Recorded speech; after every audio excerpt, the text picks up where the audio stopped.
Camera, sir. Camera.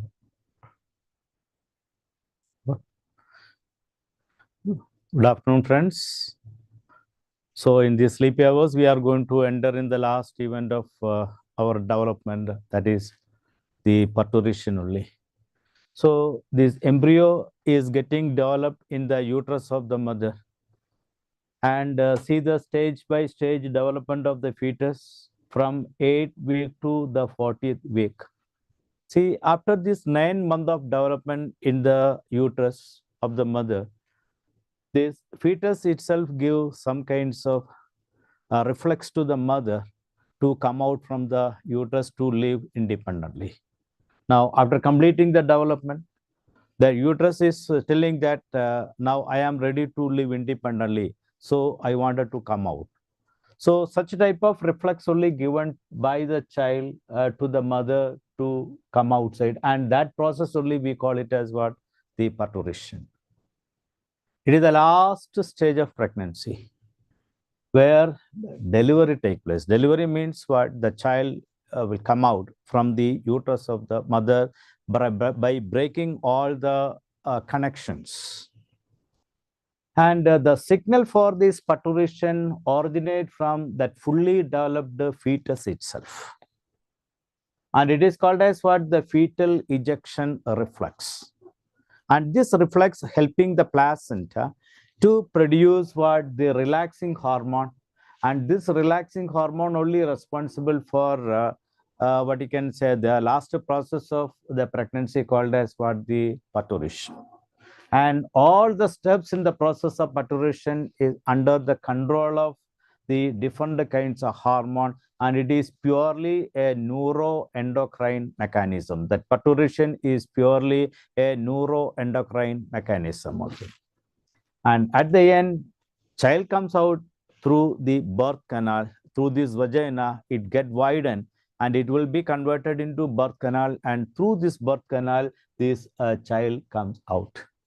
So that head only comes out the first, and followed by the remaining organ. Our what you can say orientation of the organ in such a way so that there will be no there is no hindrance anywhere, so smoothly that child can come out through the birth canal.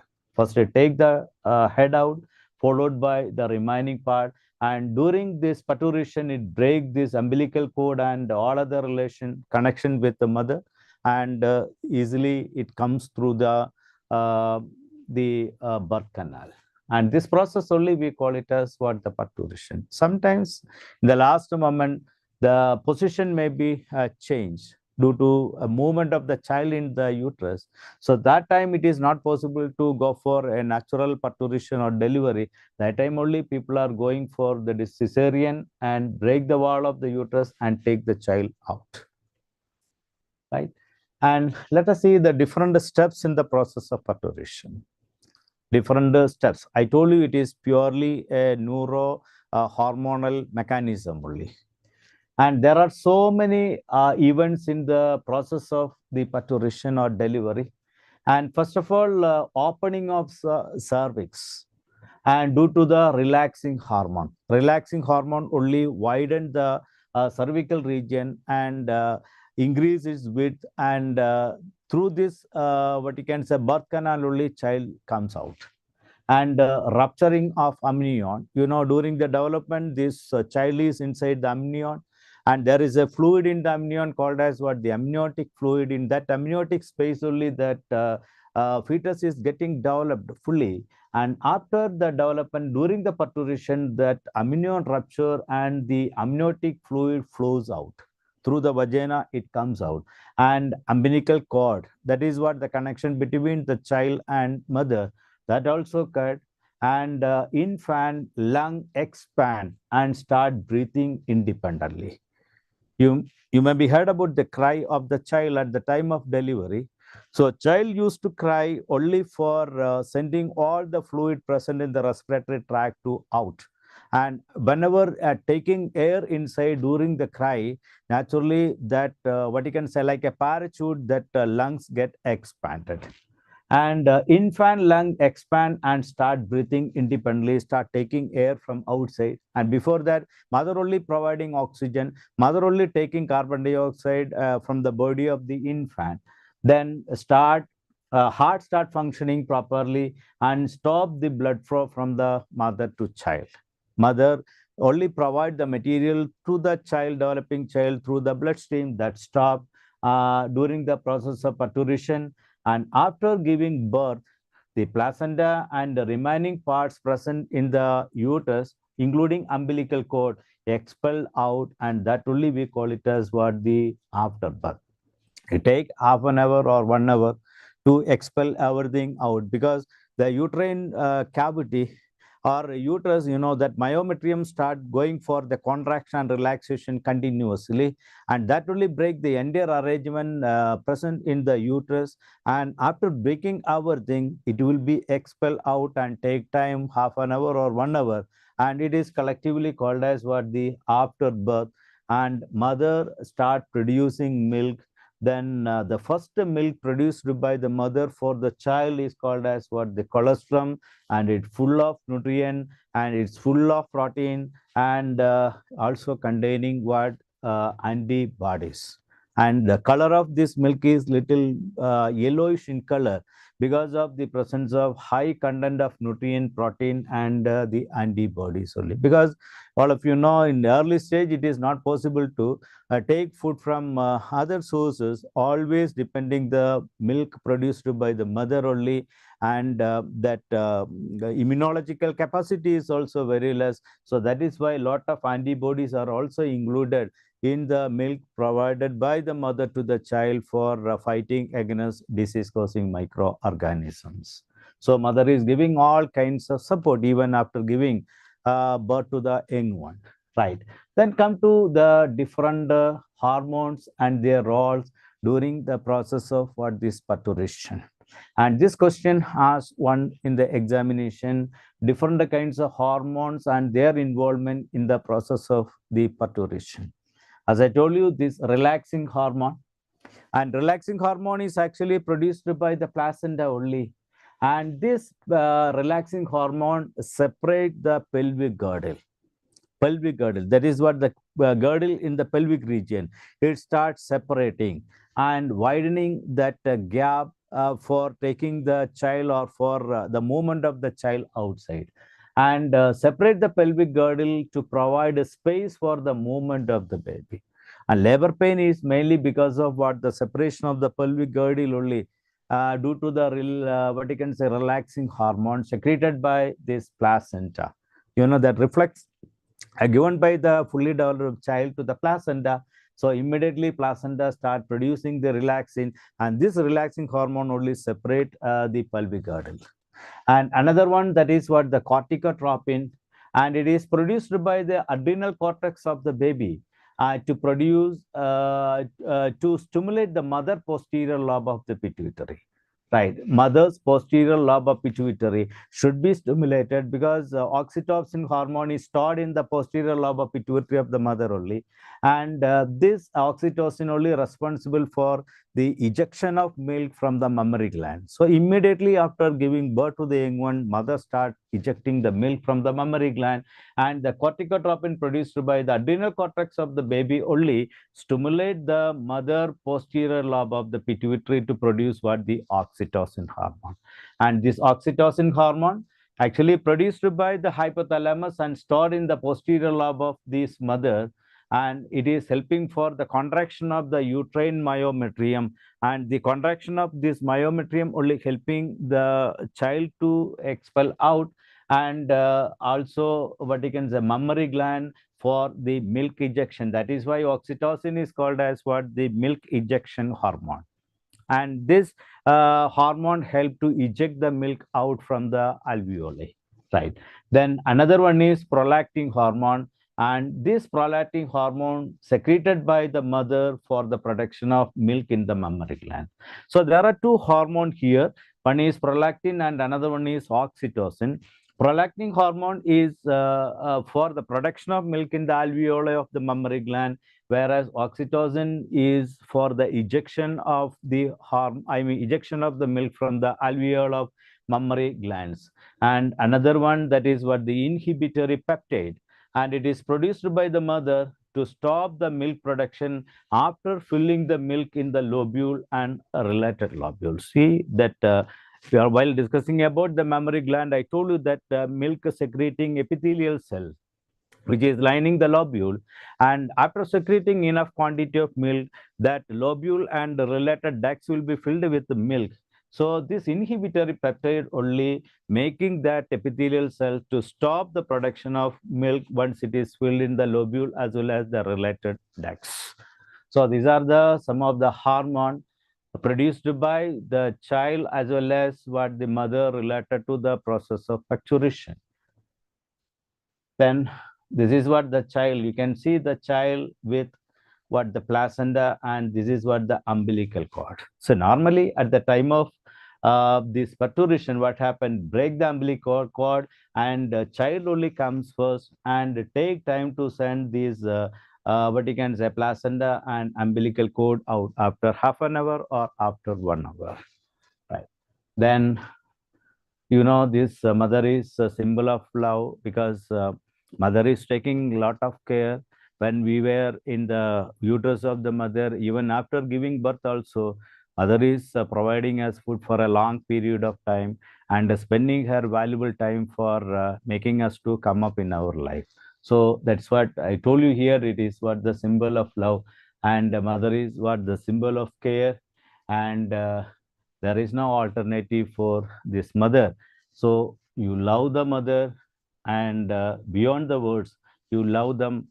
So with this, I am going to conclude this chapter here. So next we will go to another chapter, and this chapter is from the same unit only, and we call it as what the reproductive health. So in this chapter, we are discussing mainly three things. One is the different kinds of diseases related to the sex, call it as what the sexually transmitted diseases. And second one is various methods of contraception to avoid what the unnecessary pregnancies. And the third one is what you can say the various methods we collectively called as what the art, that is assisted reproductive technology, that is to provide the child to a childless couples. So we will move to the next chapter, that is reproductive health.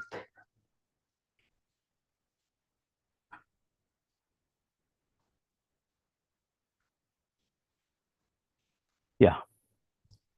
So come to the chapter reproductive health. It's a fourth chapter in your textbook, and it is the last chapter in the first unit, reproductive health. And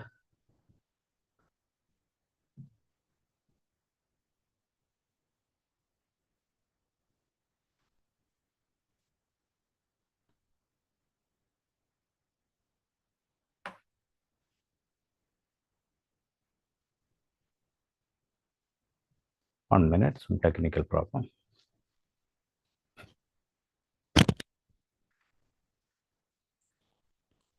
Right.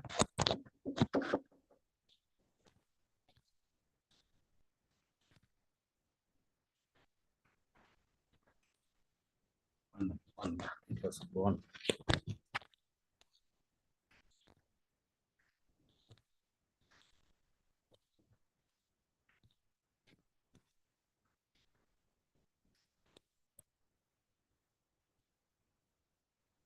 The second page, I think.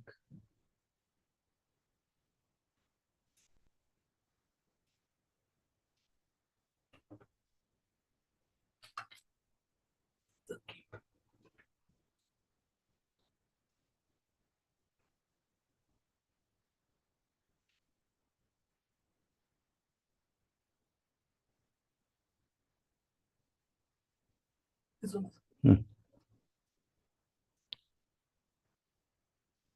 Yeah. Ah. Look. Yeah. Yes.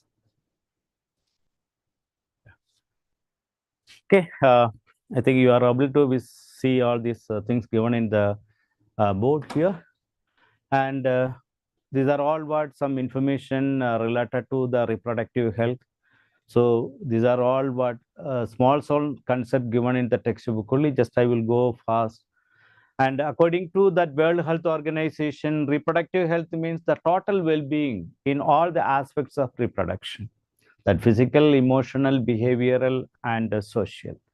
And society with the people having physically and functionally normal reproductive organ and normal emotional and behavioral interaction among the people in all sex related aspects. Then come to the problems and strategies. It is the first nation introduce and take initiative the programs to attain total reproductive health as a social goal. And this program is termed as what the family planning. You may be heard about this family planning programs. And it is started in 1951.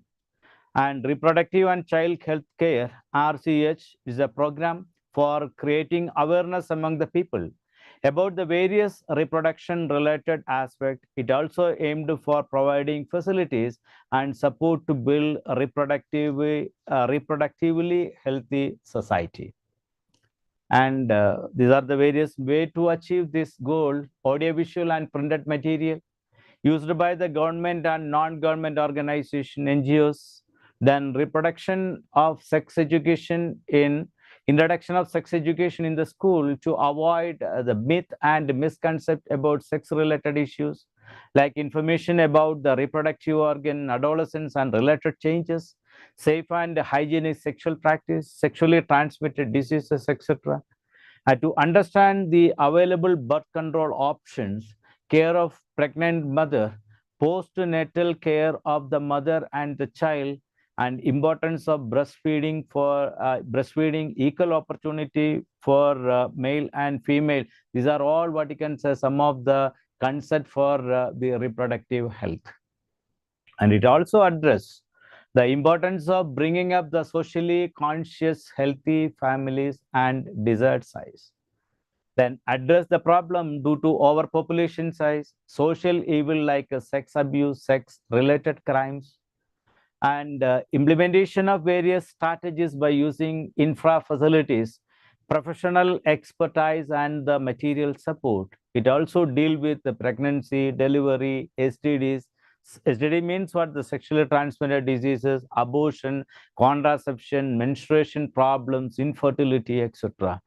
And ban on amniocentesis. I told you in the morning while discussing about the amniotic fluid, it is what the process or it is a technique to collect that cells of fetus from the amniotic fluid to identify the genetic problems only. But now we are using this mechanism for determining the sex and check the female feticides, mass immunization program for different diseases, and reduce the maternal and infant mortality rate. These are also all concern of what the reproductive health only, right?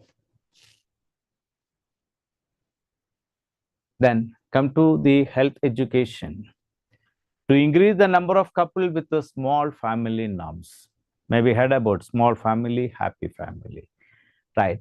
And Saheli, it's a new oral contraceptive for female, was developed by scientists at Central Drug Research Institute, CDRI, in Lucknow. And this question once asked in the board examination: name of the oral contraceptive. Oral contraceptive means what? This is what the capsule or pills taken orally to avoid the unwanted pregnancy, right? That is, a name is what? The Saheli. It developed by our own scientists only at Central Drug Research Institute in Lucknow. And research on various reproductive related areas are encouraged and supported by government and non-government agencies. Then this only we have to discuss in detail this population explosion and birth control. So these are the reason for the population explosion. Why it's called as explosion? It's just like a bomb only. It can destroy a nation. because the resources available in the nation is limited. And if the size of the population increase, naturally that quality of the life decreases, because government is not able to provide the resources evenly to all the people.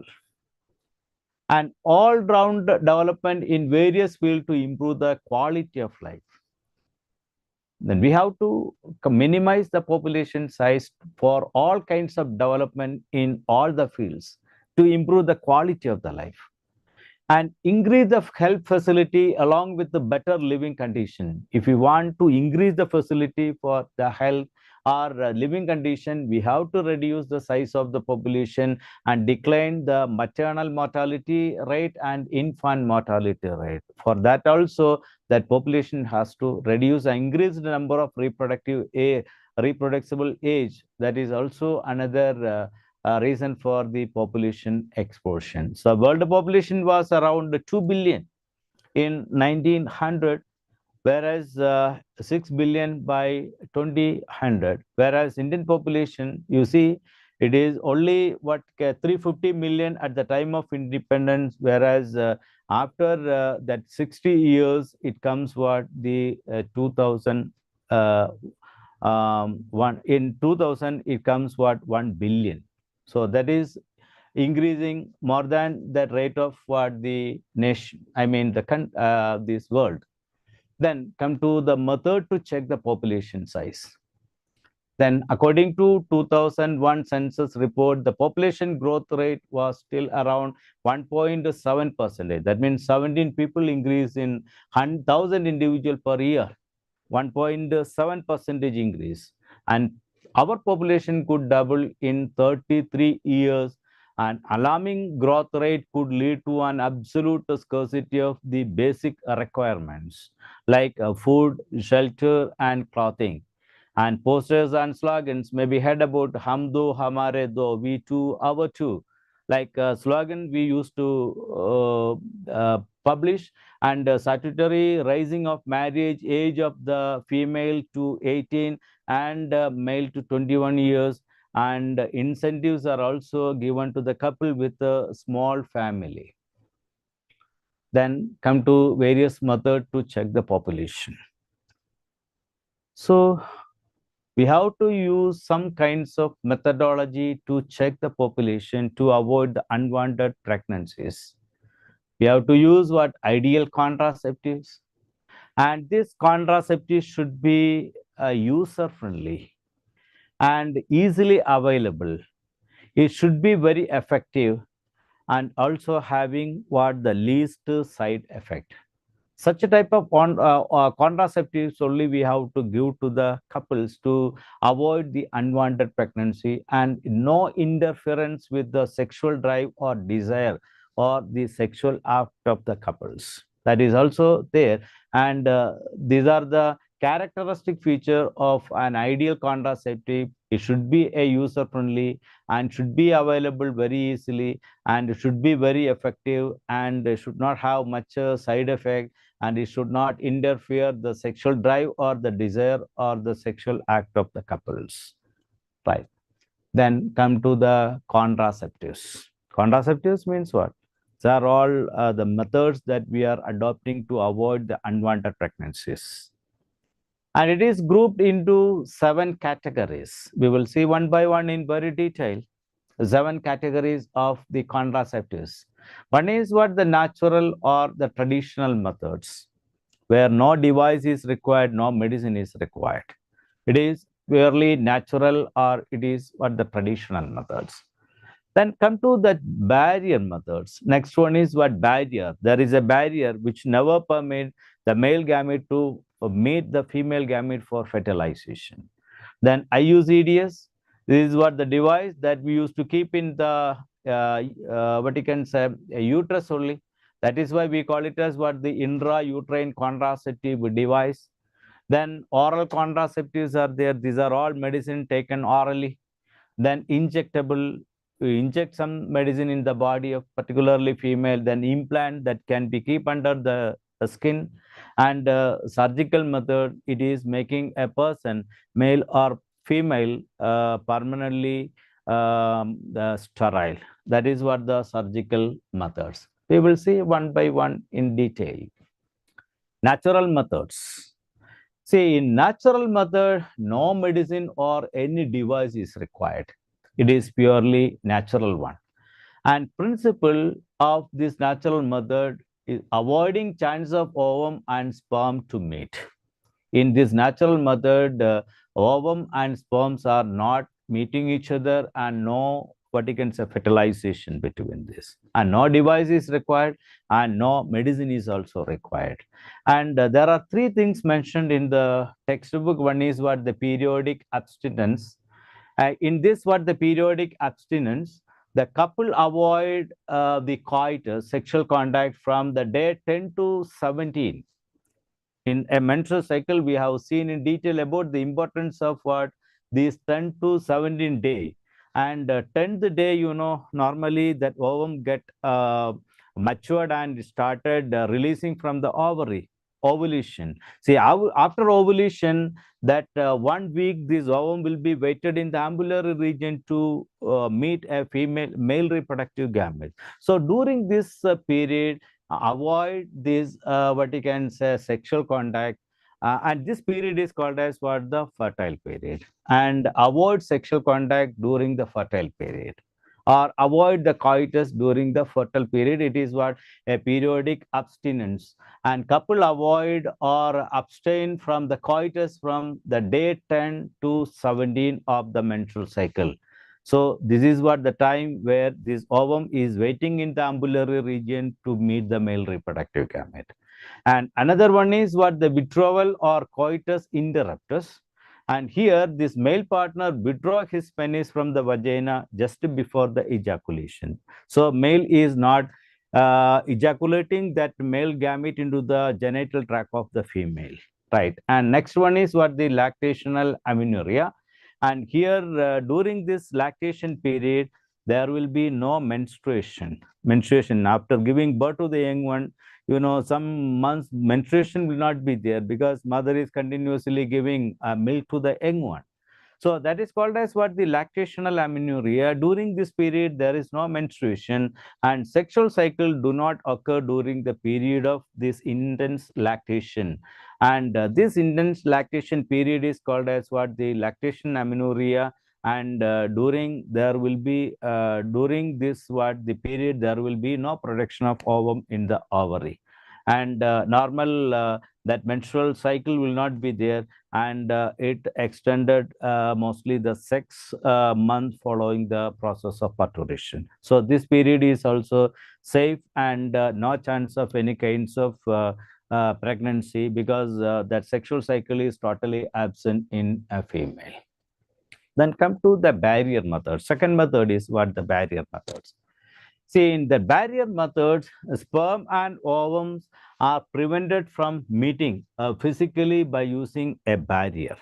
There should be a barrier all the time. And this barrier never permits the sperms to move to the oviduct to meet the female reproductive gamete. So naturally, fertilization will not be there, and further implantation also will not be there. And there are some examples mentioned in the textbook, like what the condom, then diaphragm, cervical cap, warts, etc. These are all what the different type of barriers only. According to our convenience, we can go for, we can opt for any kinds of what these barrier methods. Condom is most preferable one because it is very friendly for the user to use it. And this condom is made with a thin latex sheet or rubber sheet that are used to cover the penis in male, or the vagina in the cervix in the case of female, just before coitus, that so that the ejaculated semen would not be enter into the female genital tract. So there are two type of this condom. One is for the male called as what the male condom, and another one is for the female called as what the female condom. And the male condom normally what you can say wear cover over the penis, so that that ejaculated semen will be collected in this what the rubber that condom only.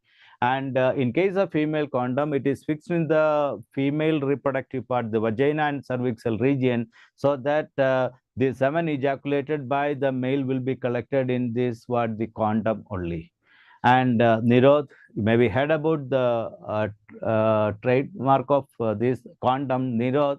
It's a popular brand of condom for male, and condoms are also helping the user to prevent STDs spreading. So this question also asked once in the examination, that that is what the importance of condom. The condom is not only to prevent the unwanted pregnancy, but it also prevent the sexually transmitted diseases also.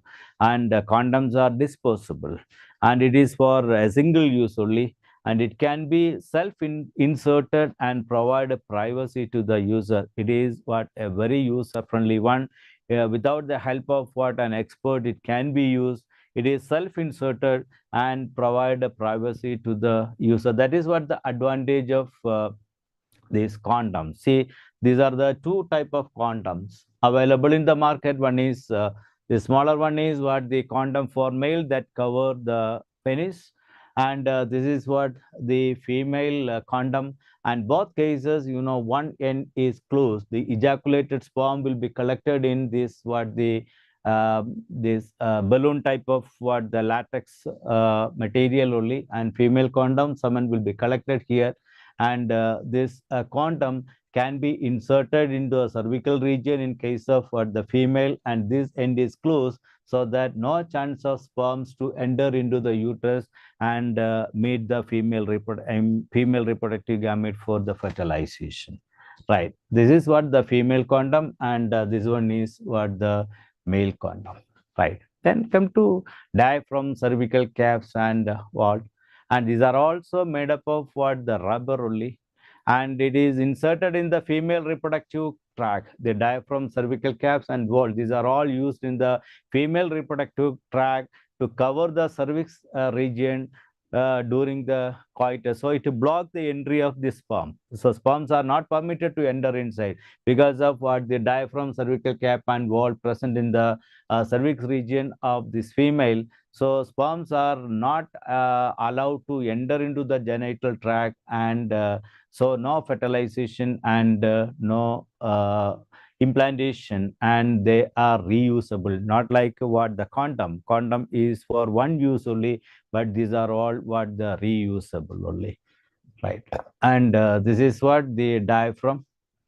Here we are using some kinds of contraceptive jellies, and these jellies are spermicides only, killing that sperms there itself, and this can be inserted in the cervix region. This is the uterus, and this is the cervix region. It can be inserted here. So no chance of the sperms to enter into the uterus, and no further fertilization and implantation. And this is the cervical cap, and this cervical cap can be inserted. It is self-inserted only, can be inserted, and it will be fixed here in the cervical region. So sperms are not permitted to enter into the uterus, and this will not enter. It's a barrier only. It is a barrier or obstacle, so that male reproductive gametes cannot enter into the uterus for meeting female reproductive gamete. Then walls are also like that. So spermicidal creams are there, then spermicidal jellies are there, and the spermicidal foams are also there. So spermicidal means it is specifically destroy and kill the male reproductive gamete, so that it is not getting chance to enter into the uterus and go for fertilization in the oviducts. And these are all reducing the motility of the sperm, and also kill the sperm in the vaginal region itself, and not permitting that sperms to enter into the uterus for meeting the female reproductive gamete, and prevent its entry in the female genital tract, because these are all chemical, specifically destroy and kill the sperm, or it reduce the motility, the power to move the sperm into the genital tract, that can be reduced, so that there will be no fertilization and further implantation. Then come to the next type, that is the intrauterine contraceptive devices. Why it is called as intrauterine contraceptive device? Because it is fixed in the uterus of this female, because here it is not user friendly, required a professional, required an expert nurse or doctor to insert this device into the uterus of this person. So these devices are inserted by a doctor only, or expert nurse in the uterus through the vagina. Through vagina, it can be inserted in the this uterus. And different types of what the intrauterine contraceptive devices are available in the market, and this mainly used for keeping a long gap between two children.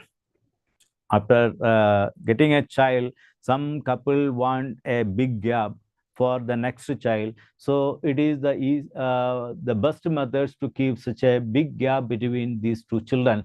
So once it is introduced in the uterus of mother, so no chance of what any kinds of fertilization, and it helped to delay the pregnancy.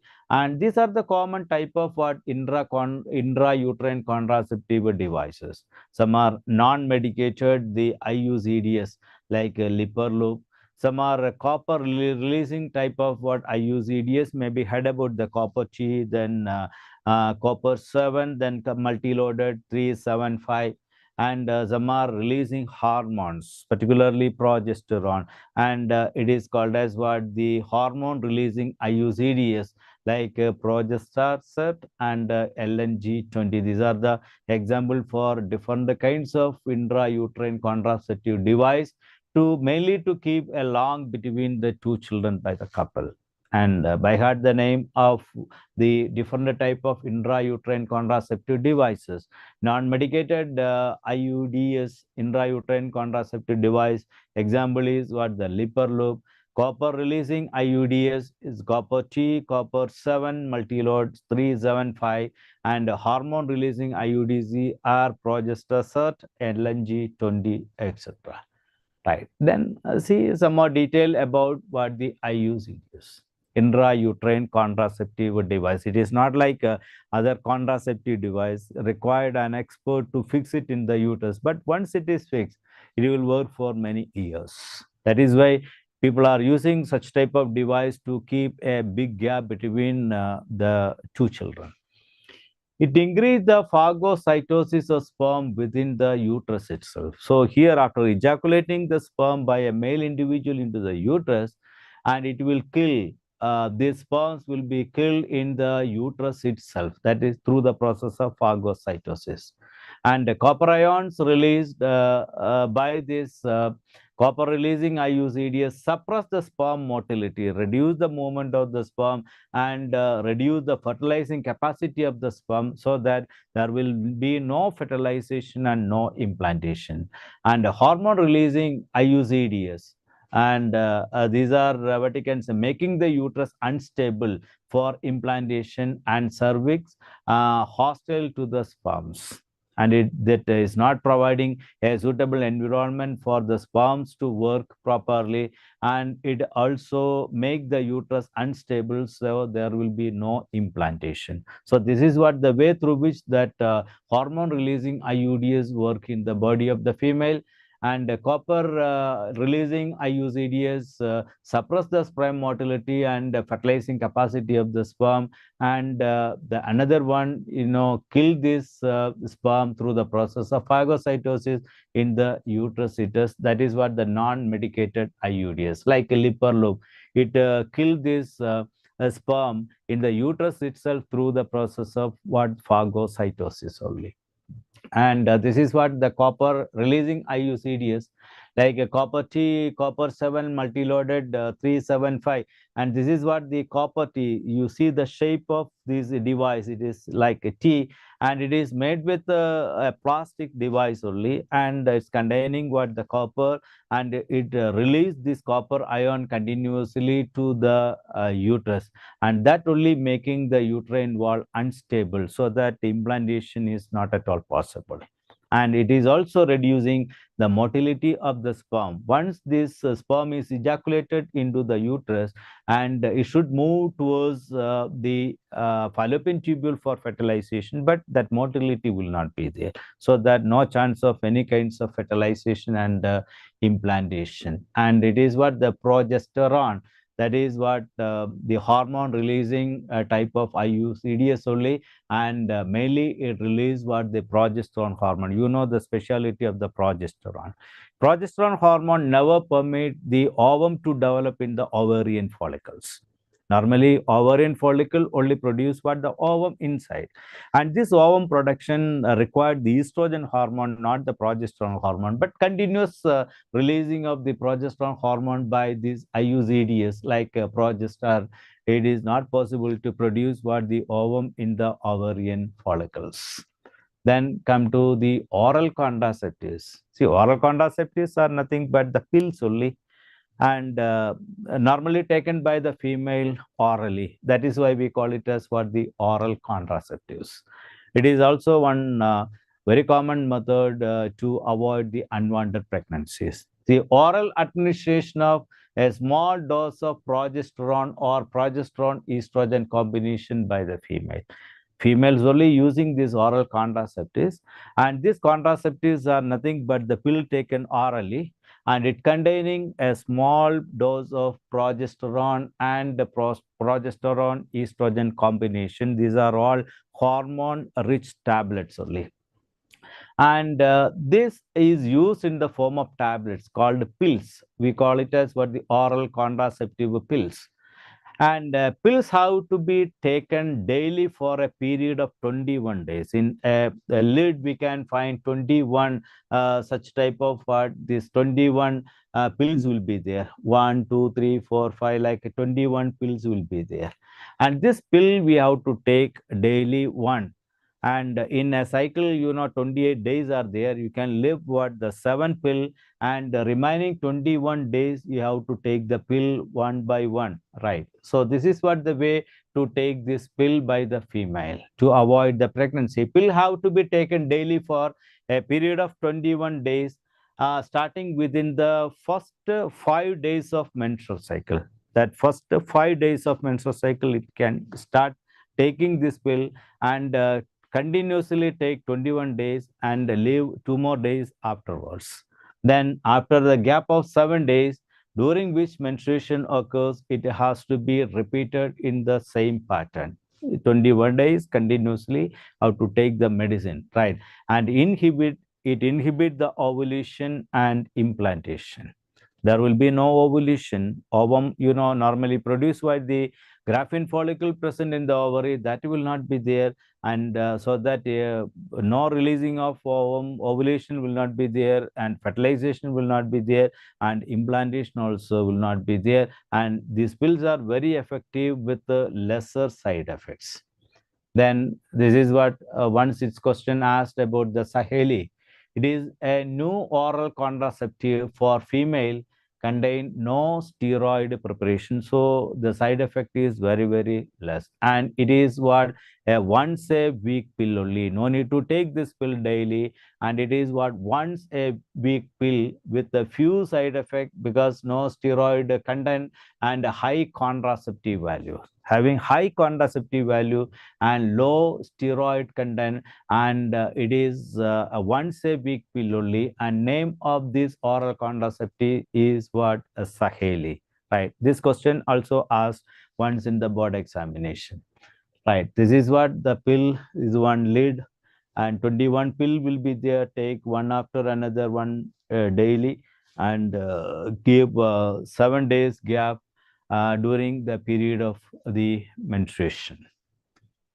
Then come to the next one, injectives and implants. Injectives and implants.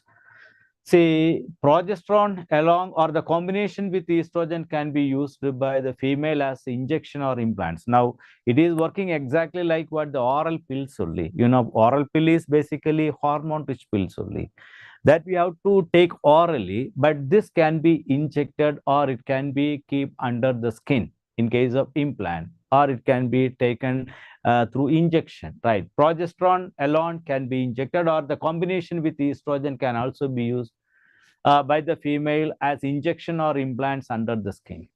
The mode of action is exactly like what the pills only, but the effective periods are much longer. It is more, what you can say, it is better than what you can say the pills in its what the effect periods, right? Then administration of progesterone estrogen combination within 72 hours of coitus have been found to be very effective as emergencies.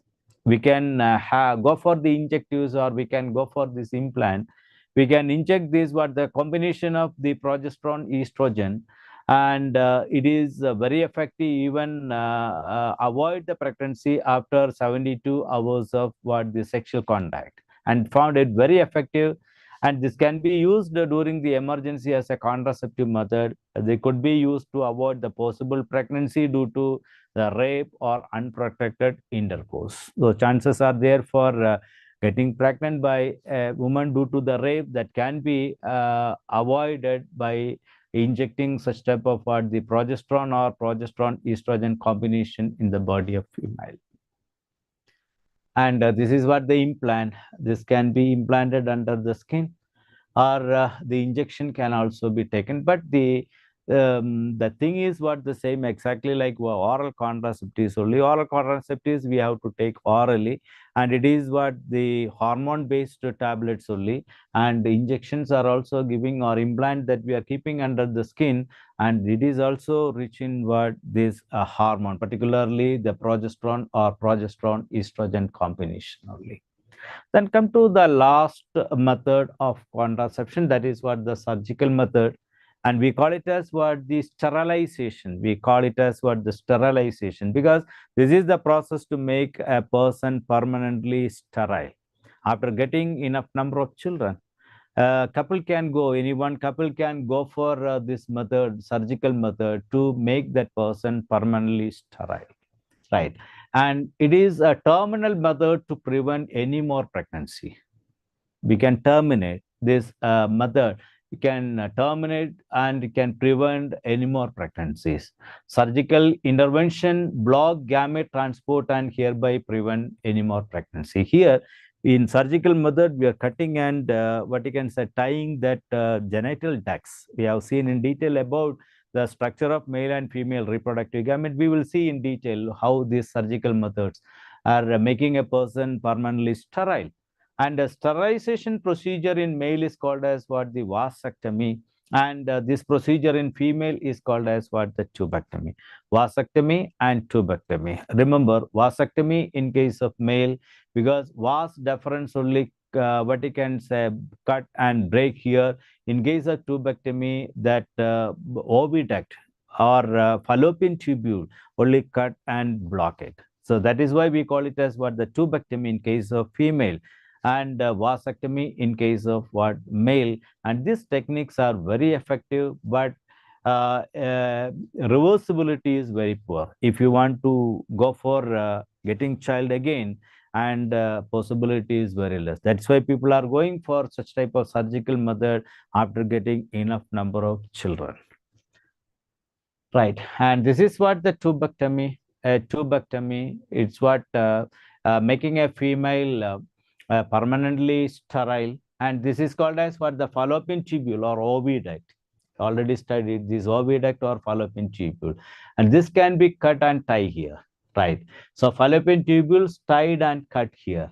Here it is cut and tied, so that ovum will be released and taken by the fallopian tubule, wait in the ambulatory region, and because of what barrier here, male reproductive gamete failed to meet the female gamete, so no fertilization and further implantation. And this what you can say, surgery make a female permanently sterile. And this is called as what the tubectomy. Why it is called as tubectomy? Because here fallopian tubule. Fallopian tubule means what? Oviduct. Oviduct is otherwise called as what? The fallopian tubule. And this fallopian tubule only cut and tie here. And this is what the cutting of the fallopian tubule, and what you can say, cut it here, then tie it here and cut it here, right? So this is what the methods to make a female permanently sterile, and we call it as what, the tubectomy, and this is what the vasectomy. While discussing about the detailed structure of male reproductive system, I told you there is a tube here, vas deferens, and this vas deferens only carry the spermatid from the testes to what the glands like prostate gland, and this duct vas deferens can be cut and tied here. This can be cut and tied here, like can be tied and can cut here, right? And this process only we call it as what, the vasectomy. Why it is called as vasectomy? Because here this vas deferens are only cut and tied. So here sperm is produced by the testes, but the spermatids are not permitted to come to what, the seminal vesicle or the prostate gland. And normally that male individual will produce the semen, but semen is totally free from the spermatid or spermatozoa, because spermatozoa is not there. Actually, semen is what, the secretion of all the glands plus what, this sperm only. But in this semen produced by the individual undergo the process of vasectomy is not having the sperm, and because sperm cannot move to this gland, because this tube which carry the sperm to the gland is cut and blocked here, and we call it as what, the vasectomy only. Actually, this vasectomy is very easy and compared to what, the tubectomy, because all of you know this testis is located outside the abdominal cavity, so no need to cut the abdominal cavity for this kind of what, vasectomy. Whereas in case of female, that ovary is located in the abdominal cavity, so it is difficult compared to the vasectomy. That tubectomy is difficult to do it, right? Then come to this is what, the vas deferens, and this vas deferens can be cut here and can be tied here, so that the sperm produced in the testis is not taken toward the gland like the seminal vesicle and prostate gland for the development. And this is a process to make a male individual sterile permanently, and we call it as what, the vasectomy only, right? And come to the contraception. So now we have discussed in detail about the various types of contraception. It is helping the nation to reduce the size of the population by avoiding the unwanted pregnancies. So government is able to provide that quality life to each and every citizen. And this contraception is selection of the suitable contraception. We have discussed about the different type of contraception, like natural method, barrier method, IUCDs. Then that different type of that barrier methods, and even the surgical method. The selection of the suitable contraceptive method should be always undertaken only in consultation with a medical practitioner. Then contraceptives are against the natural reproductive events only. It is used to prevent pregnancy or to keep a gap between two children. And normally, as I told you, that intrauterine contraceptive device only normally used by the couple for keeping a big gap between the two children to provide the quality life. And use of this method help to check the uncontrolled growth of the population. And a side effect like nausea, abdominal pain, then breakthrough bleeding, then regular menstrual bleeding, then irregular menstrual bleeding, then breast cancer are not common, but should not be totally ignored, because every contraceptive method is, against the natural methods only. Chances are there for some kinds of allergic response in the female while using it. So we have to always consult a doctor before going for this contraception, or before selecting the correct method of contraception. And these are the common side effect of these pills. Nausea will be there, headache will be there. Then that irregular menstrual flow will be there. Such type of things are rarely found in what you can say some people. And these are the different type of birth control method that we have discussed so far, and these are all what you can say barrier methods only, condom, then female condom, and these are all barrier method. Then oral contraceptives, pills that we are taking regularly, like Saheli or what you can say, how many pills are there?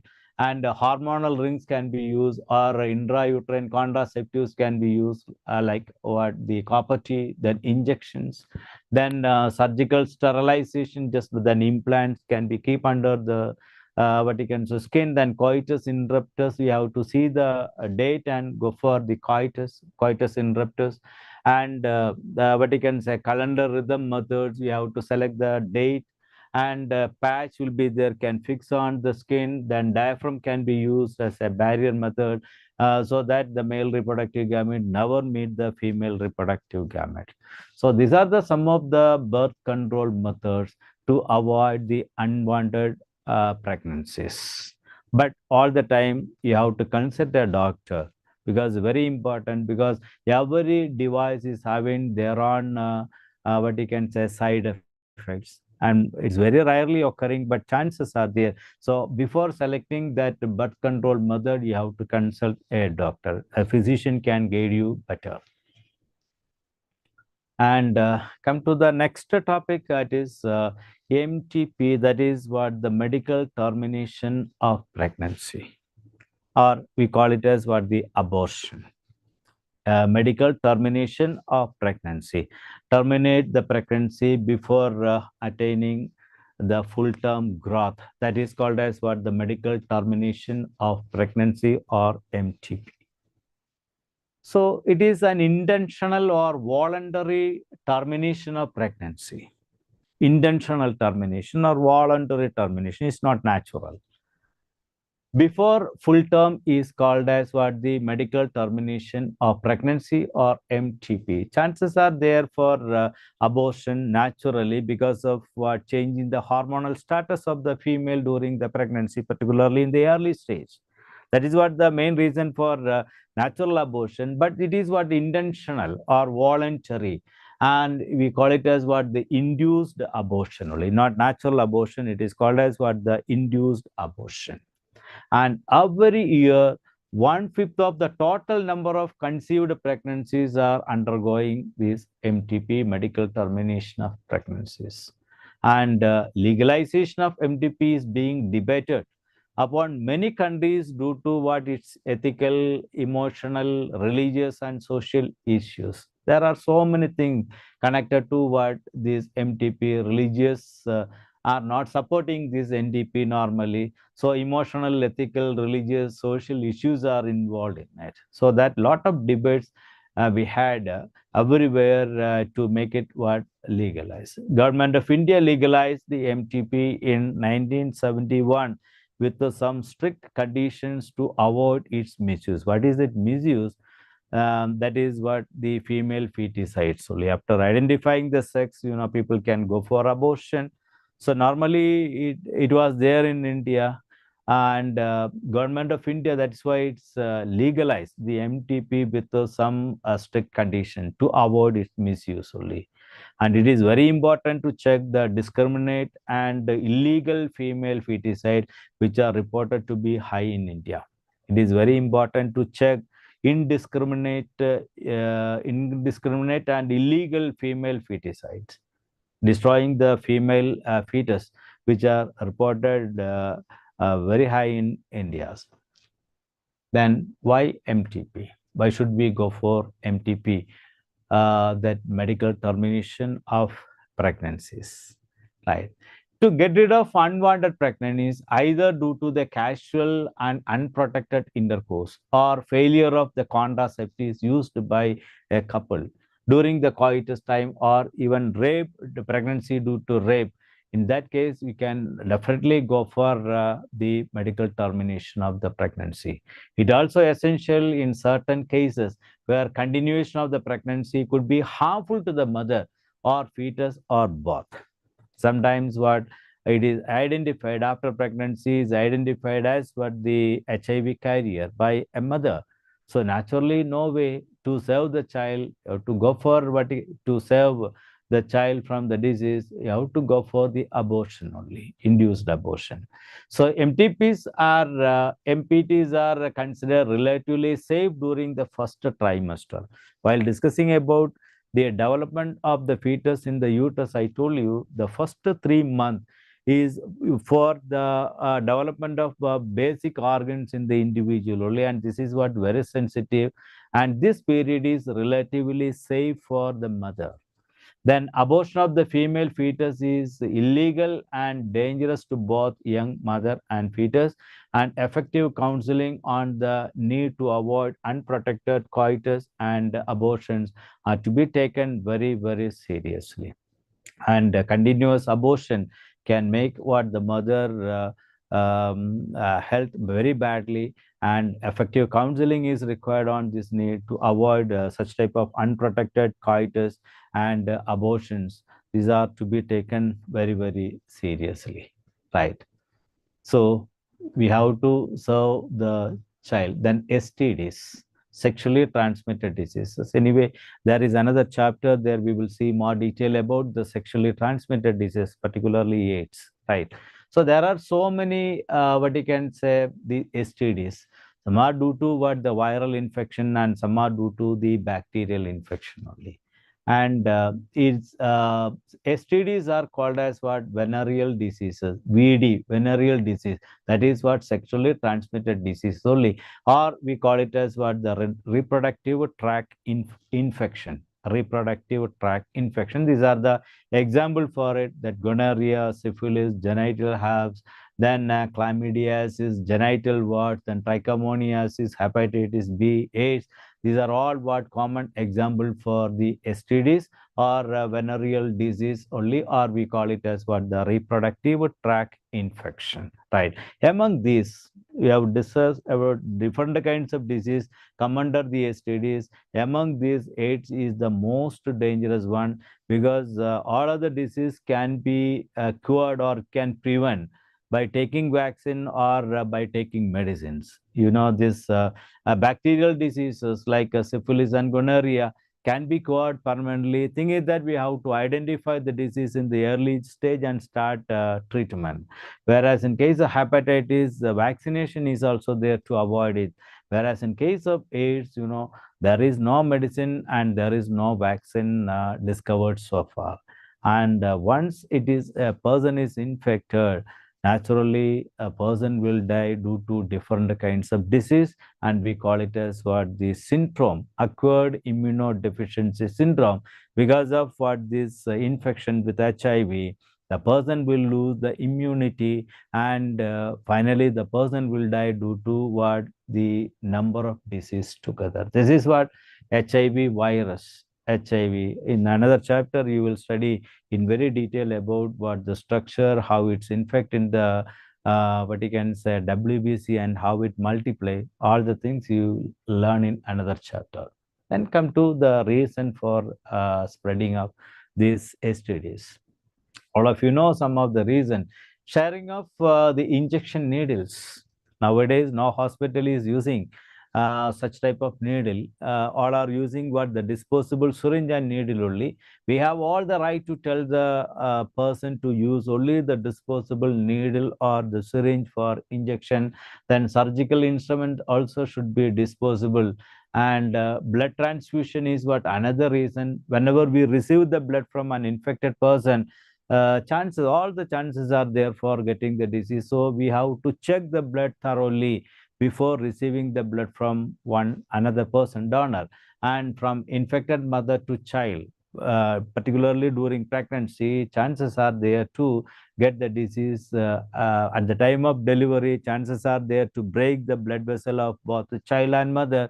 So during this time, chances are there to enter such type of HIV in the body of this mother or the child, right? Then except HIV, hepatitis B and genital herpes and other diseases are completely curable if it is detected early and treated properly. And common symptoms of all the STDs are itching, fluid discharge, then slight pain, then swelling, etc. in the genital region. And infected females may often asymptomatic show symptoms of the disease. So little late, and so remains undetected for a long period of time.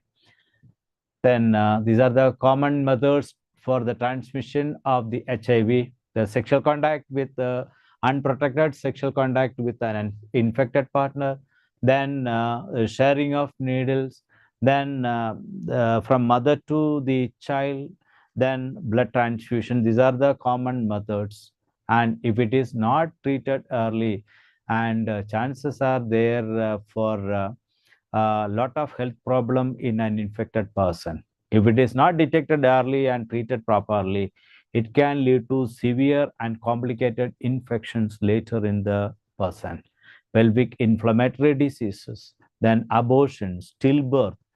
The stillbirth means what? The death of what? The child in the pregnancy period itself. Then ectopic pregnancies, fertility, infertility, then cancer of the reproductive tract, and the prevention, detection, and the treatment of the disease are given prime consideration under reproductive health care program, right?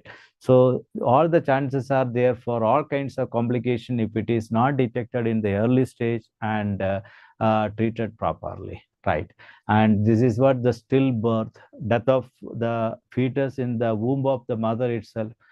Then this is ectopic pregnancy, and it is what the normal pregnancy, that it is implanted exactly in the uterine wall, the body of the uterine wall only. Whereas in case of ectopic pregnancy, it can be implanted here, or it can be implanted somewhere in the oviduct region, or it can be implanted in the cervical region. So such a type of what this implanted embryo never get developed properly, and it is dangerous to even mother also, right?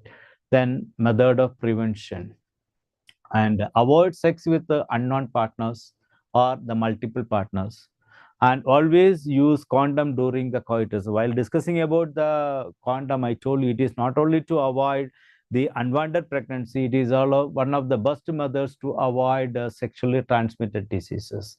And transfusion of blood always do after the proper checking.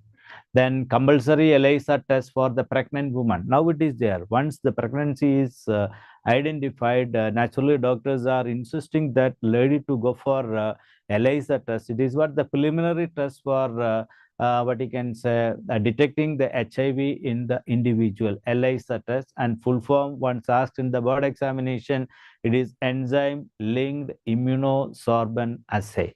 It is the preliminary test to detect the HIV, presence of HIV in the individual.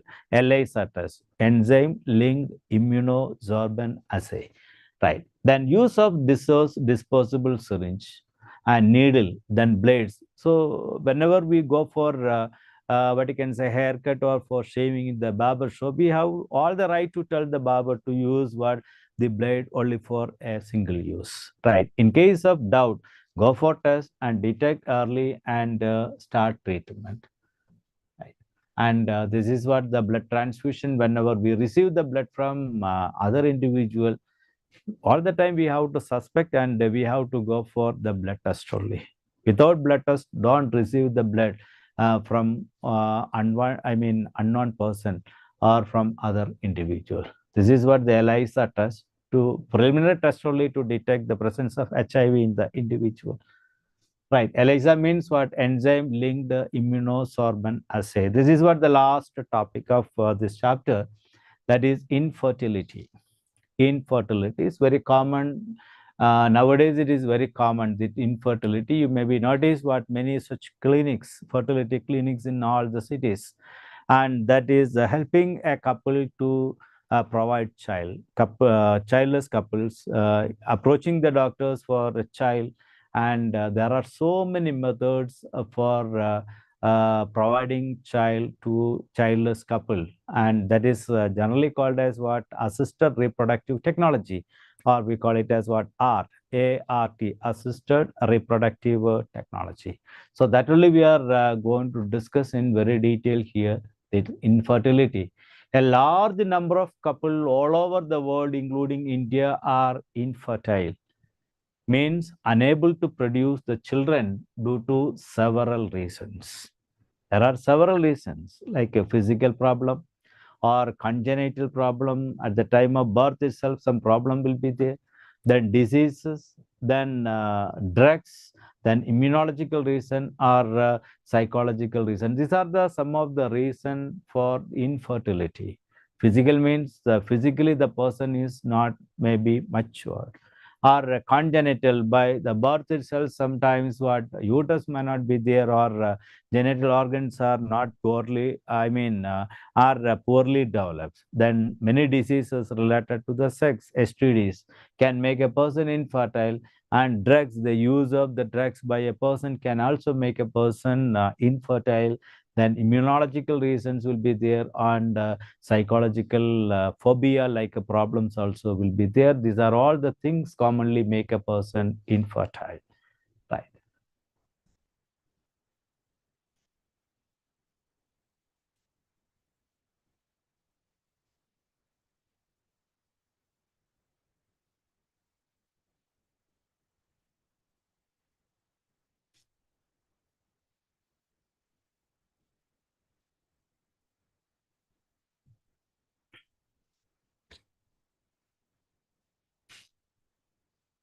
So this is what the drugs, some people are addicted to drugs that can make a person infertile.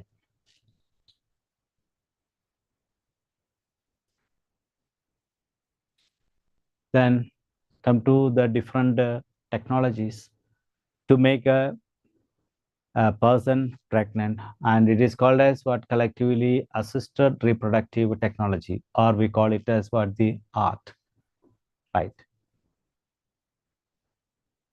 Then see the different things come under this assisted reproductive technology. Assisted reproductive technology. It's called as what? Art, assisted reproductive technology. So this is what the assistance given to a couple to have children through a special techniques. Commonly we call it as what? The art. It includes many techniques. IVF, that is what? In vitro fertilization. Then SIFT, ZIFT, zygote intrafallopian transfer. Then IUT, intrauterine transfer. Then GIFT, gift, that is gamete intrafallopian transfer. Then ICSI, intracytoplasmic sperm injection. Then AI, artificial insemination. And another technique is what? IUI, intrauterine insemination. So you have to by heart the name and the short form of all these techniques come under what? The assisted reproductive technology. In that pre-board, in that first time examination also, question came from this area. Every year we can find 1 mark or 2 mark question from the assisted reproductive technology. Simple concepts only. Thing is that you have to by heart the name of these 7 reproductive technology. We call it as what? The assisted reproductive technology. In vitro fertilization, zygote intrafallopian transfer, intrauterine transfer, then gamete intrafallopian transfer, intracytoplasmic sperm injection, artificial insemination, and intrauterine insemination, right? Then we will see one by one in detail. First one is what? The in vitro fertilization. In vitro. In vitro means what? The fertilization take place outside the body. Normally, all of you know that fertilization in the genital tract of the female only, particularly in the ambulatory region of oviduct. But here, in this assisted reproductive technology, the sperm and the egg undergo the process of fertilization outside the body of the female, mostly in a test tube. Maybe heard about the test tube babies, and it is produced through what? The in vitro fertilization only. Test tube baby means it is not the complete development in the test tube. The test tube is only for making that male gamete to fertilized with the female gamete. Only after this, what you can say, fertilization, take this embryo and implanted in the uterus only, and remaining procedures are same for the development. Then come to in vitro fertilization. Fertilization of the egg outside the body of female by providing similar condition of the female genital tract. As I told you while discussing about the oviduct, ambulatory region of the oviduct only providing a very suitable chemical and physical environment. And it is very essential for making male gamete to fertilized with the female gamete. And this condition, physical and chemical condition, we can provide outside so that male gamete normally fused with this female gamete. And that's why we call it as what? In vitro. In vitro means outside. In vivo means inside. In vivo and in vitro. In vitro means what? The outside only. So fertilization of the egg outside the body of the female by providing the similar conditions of the female genital tract. And collection of ova from the wife or the donor and the sperm from the husband or a donor and induced to form zygote in the laboratory. Sometimes a wife is not able to produce egg. You can get this egg from a donor. Sometimes the husband is not able to produce what? Sperm. We can get the sperm from a donor.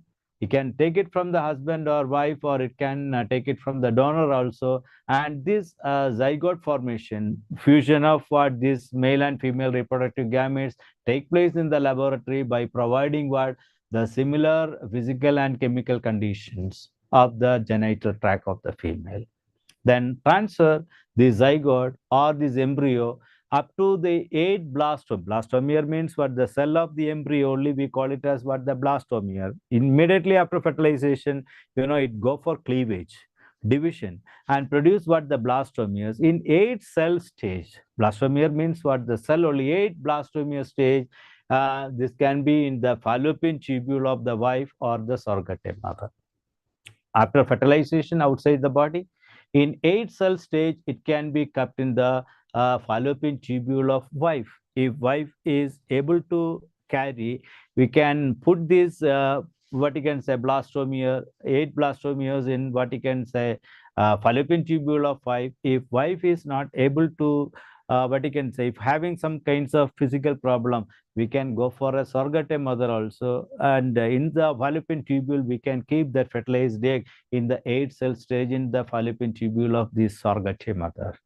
And remaining development in the womb as usually. See, after keeping it in the fallopian tubule, slowly by taking 1 week, it will come to the uterus and it will be implanted. And further development of what? The embryo in the uterus as usually, and followed by the usual parturition. Right. Then this method only we call it as what? In vitro fertilization. Is in vitro fertilization. And in the laboratory, in vitro outside the body, we can make the female gamete to fertilized with the male gamete and produce what? The zygote. And in 8 blastomere stage, immediately after fertilization, it go for cleavage, division. And after division, it produce what? The 2 cell stage, 4 cell stage, and 8 cell stage. In that 8 cell stage, we can collect the embryo and put it into the fallopian tubule. So through the fallopian tubule, slowly it move and come to the uterus and go for implantation and further development. And it is called as what? The in vitro fertilization. Then come to the next one, that is zygote intrafallopian transfer. Zygote intrafallopian transfer, SIFT. SIFT, it is called as what? The SIFT. SIFT is there and GIFT is also there. You have to differentiate these two, SIFT and GIFT, GIFT and ZIFT. ZIFT, that is called as what? Zygote intrafallopian transfer. So here this transfer of the embryo in the 8-celled blastomere stage only, or the fertilized egg can be kept in the fallopian tubule after the formation of what you can say, these artificially in vitro outside. Same thing only we discussed here. Artificial insemination, artificially or in vitro, we can make the egg and sperms to fertilize. After this fertilization in the 8-celled stage, it can be put it into what? The fallopian tubule. And mother selected for this technology should be treated with a hormone to make her to receive and implant the fertilized egg on the uterine wall. That should be there. that the mother should be ready to receive the fertilized egg, that the uterus should be ready to receive the fertilized egg for the implantation. So that mother should be treated properly with this hormone, and so that many layers of blood buds will be there on the uterine wall. And such a, what you can say, uterus is ready to receive the fertilized egg once we place this embryo of the eight-celled blastomere in the fallopian tubule, and it is called as what? Zygote intrafallopian transfer. Right here, you can find the fallopian transfer. Eggs are inspirated from the ovary, then placed in the prepared semen sample for in vitro fertilization, and after fertilization, the third stage, that is in the eighth cell blastomere stage, we have to take this embryo, fertilized embryo or the zygote, and transfer to the fallopian tubule. This we have to inject into the fallopian tubule. So naturally, it will move through the fallopian tubule. That fertilized egg will normally will come and implant on the uterine wall. And it is called as what? Zygote intrafallopian transfer, or we call it as what? The SIFT. Then come to intrauterine transfer. The name itself indicate the things happening in this technology. It is after artificial fertilization outside the body between male gamete and female gamete, that embryo with more than 8 blastomere, that if it is 8 blastomere stage, we can put directly into the fallopian tubule. Suppose it is 16 stage, or what you can say 32 stage or more than that, it can be implanted directly into the uterus only. And further development will be completed in the uterus itself, because fallopian tubule 7 days only it take to complete what the blastomere stage, and blastomere only what implanted on the uterine wall. If it is undergoing more division after the artificial fertilization outside the body in vitro, it can be taken directly into the uterus, and it can be implanted directly in the uterine wall. And after implantation, further development take place in the uterus itself. And embryo produced through the in vitro fertilization also could be used for the transfer to assist these female who cannot conceive. Right, that embryo produced through the in vitro fertilization outside the body, and this embryo can also be implanted directly on the uterine wall. And this is what the machinery used here for the implantation of fertilized egg directly in the what you can say uterine wall. And in first case, we have seen keeping this fertilized egg here, because its stage is what? Early stage only. So while moving through the oviduct, it's complete the remaining stage, and as usual, this will be implanted on the uterine wall. If it is undergoing many division after fertilization, we cannot keep it here in the uterine wall. This we have to keep directly into the uterine wall only, because it is undergo several division, and by using this the instrument, we can keep it directly, and this will exactly implanted on the uterine wall, and this is what the blastome. Then that is called as what? The embryo transfer only, intrauterine embryo transfer. Then come to the gamete intrafallopian transfer. That's only we call it as what? The gift. And SIFT is different and gift is different. Right. The gamete intrafallopian transfer. And ZIFT means what? Zygote intrafallopian transfer. It is what? Not the, what you can say, zygote. Here, gamete only we are keeping into the fallopian tubule. Right. And here, transfer of the ovum collected from a donor in the fallopian tubule of another female who cannot produce ovum.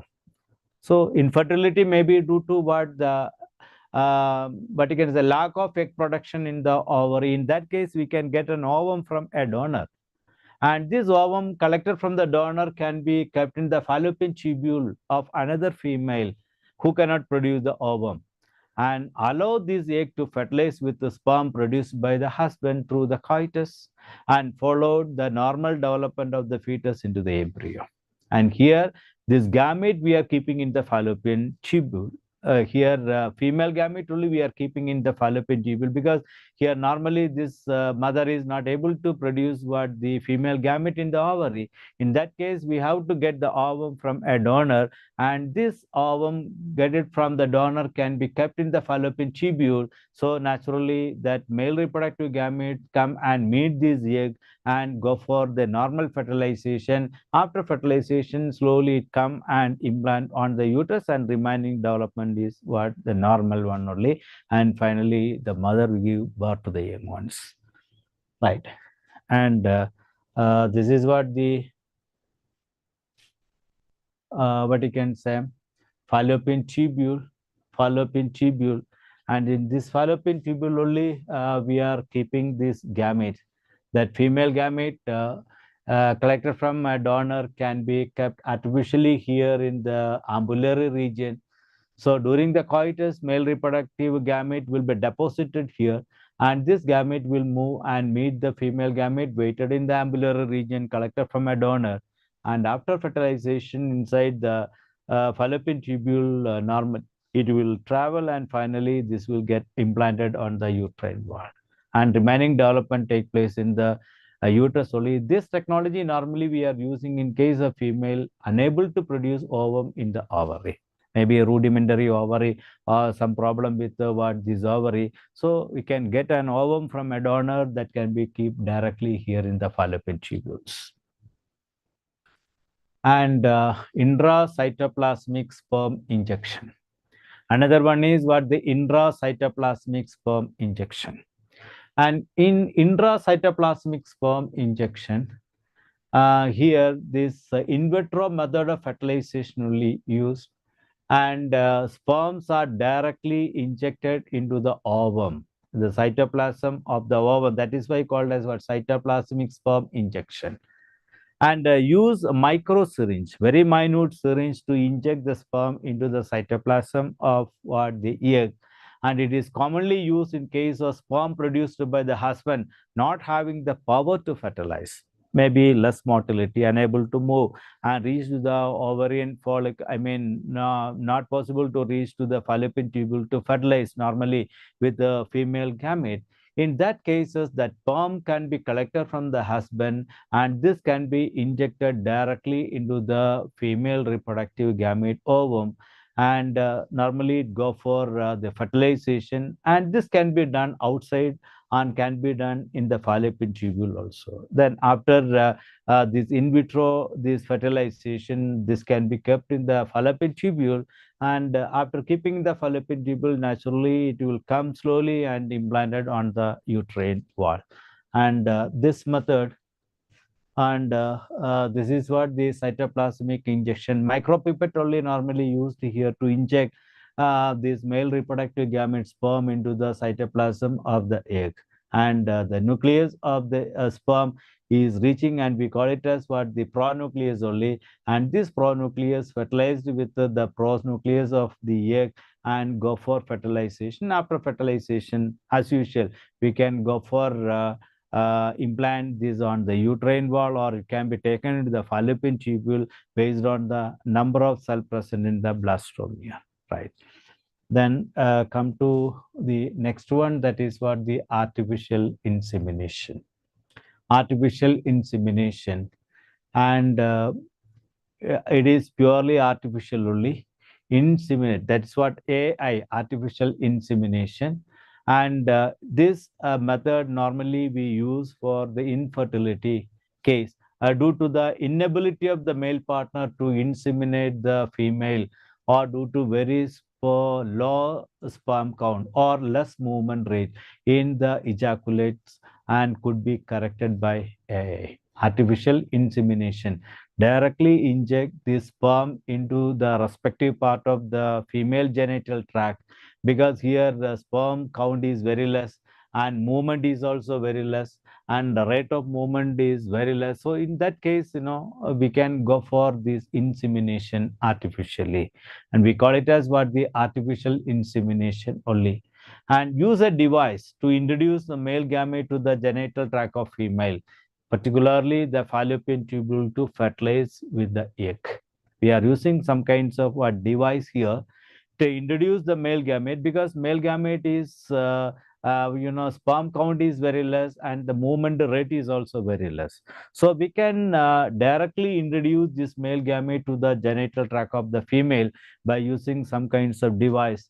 And normally we are keeping this male gamete in the fallopian tubule only, because in fallopian tubule only the female gamete is waiting to meet the male reproductive gamete. So we can inseminate this sperm directly into the fallopian tubule. After reaching there, naturally in the fallopian tubule, this egg will be fertilized with the sperm and produce zygote. And zygote slowly move, and finally it will be implanted on the uterine wall only. And this is what you can say, sperm injected at the top of the uterus, because it is unable to move this much distance. So by using the plastic straw, this semen can be injected up to here. So no need to move much. So this egg will be weighted somewhere here only in the ambulatory region. So the sperms travel very slowly through the oviduct and meet this egg in the ambulatory region, then go for fertilization. After fertilization, slowly by taking 1 week, it will come and it will be implanted on the uterine wall only. And such type of art is called as what? Artificial insemination, or AA. Art means what? Assisted reproductive technology only. Right. Then intrauterine insemination. Intrauterine insemination. So here, semen collected either from a healthy donor or from a husband. Suppose a husband is unable to produce the sperm, we can get this healthy sperm from what you can say, healthy donor. So sperms can be collected either from a healthy donor, or it can be collected directly from the husband, and it can be artificially introduced either in the vagina or it can be introduced in the uterus. That is why we call it as what? Intrauterine insemination. Intrauterine, that sperm is collected from the healthy donor or from the husband, that can be artificially introduced in the vagina, or it can be taken directly to the uterus, and this will go for what you can say, fertilization. So by using some kinds of device, it can be put directly in the vaginal region, or it can be put it into the uterus region. So from here it will move and it fertilize naturally. Right. So with this, we are going to finish in the afternoon class, and only one topic here, that is what? The adoption. As I told you in the evening section, we will have a small evaluation. I will give you some questions and you try to solve it and see that how much you learn from these 2 days. Right. So that 50 question I will give you in the evening. And if time permit, we will go for after this evaluation section, we will go for another topic, and that we will see after this evaluation section only. And we will meet in the evening, and next class is from 6:30 to 8 o'clock only. So now you can move for your tea, and we will see in the evening. Okay, thank you so much.